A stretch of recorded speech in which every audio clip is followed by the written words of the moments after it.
Warangal, Khammam, Nalgonda MLC ఎన్నికల్లో BC బిడ్డ స్వతంత్ర అభ్యర్థి సుందర్రాజు యాదవ్ను భారీ మెజార్టీతో గెలిపించాలని బీసీ సంక్షేమ సంఘం ఉమ్మడి వరంగల్ జిల్లా అధ్యక్షుడు వడ్లకొండ వేణుగోపాల్ గౌడ్ పిలుపునిచ్చారు.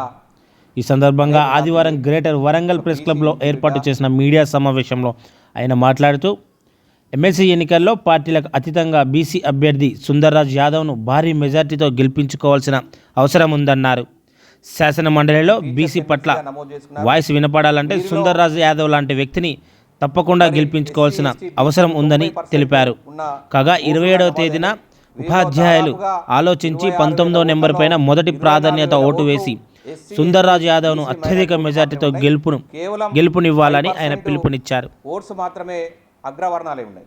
5% ఓట్లు అంటే కేవలం 2000 ఓట్లు మాత్రమే అగ్రవర్ణాల ఓట్లు ఉంటే 26,000లో 24,000 ఓట్లు ఎస్సీ, ఎస్టీ, బీసీ మైనార్టీ ఓట్లే ఉన్నాయని ఈ సందర్భంగా చెప్తున్నాను. కాబట్టి ఇకనైనా కూడా ఎస్సీ, ఎస్టీ, బీసీలు బహుజనులంతా మమేకమై ఏకమై ఐక్యమత్యంగా మరి ఈ పోటీలో ఉన్న బీసీ అభ్యర్థులకు వైపు పయనిస్తే ఖచ్చితంగా గెలుపు సాధ్యమైందని చెప్పి సందర్భంగా తెలియజేస్తున్నాను.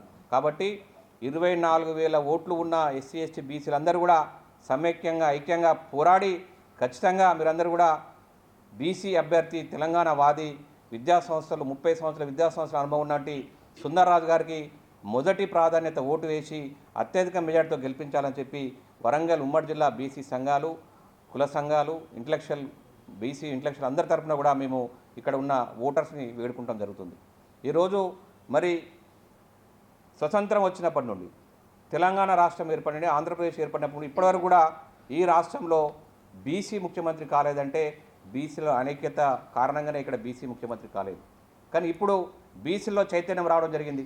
ఖచ్చితంగా రాబోయే రోజుల్లో అన్ని పార్టీలు కూడా 2025 సంవత్సరంలో బీసీని ముఖ్యమంత్రి చేస్తామని నిదానం తీసుకొస్తున్నాయంటే ఈ వస్తున్న మార్పుకు అనుకూలంగా ఈ మార్పుకు ఏంటంటే బీసీలో ఐక్యత రావడం బట్టే ఈరోజు అన్ని పార్టీలు కూడా బీజేపీ కూడా రాబోయే రోజుల్లో బీసీని ముఖ్యమంత్రి చేస్తామని చెప్పింది.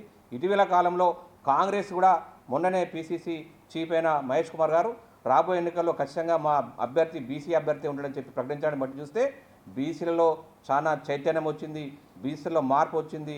కాబట్టి మనం కూడా ఈ ఎన్నికల్లో రెఫరెండం తీసుకోవాలి. ఈ ఎమ్మెల్సీ ఎన్నికల్లో ఖచ్చితంగా బీసీల వాదాన్ని వినిపించాలి. బీసీ అభ్యర్థిని గెలిపించుకుంటే మాత్రం ఖచ్చితంగా 2025లో ఖచ్చితంగా బీసీ రాష్ట్రానికి సీఎం అవుతాడు. దీన్ని మనం అనుకూలంగా పనిచేయాలని చెప్పి ఇక్కడ ఓటర్లు మేము సవివరంగా వేడుకుంటున్నాం. Thank you. Vadlakonda Venugopal Goud, BC సంక్షేమ సంఘం, వరంగల్ ఉమ్మడి జిల్లా అధ్యక్షుడు.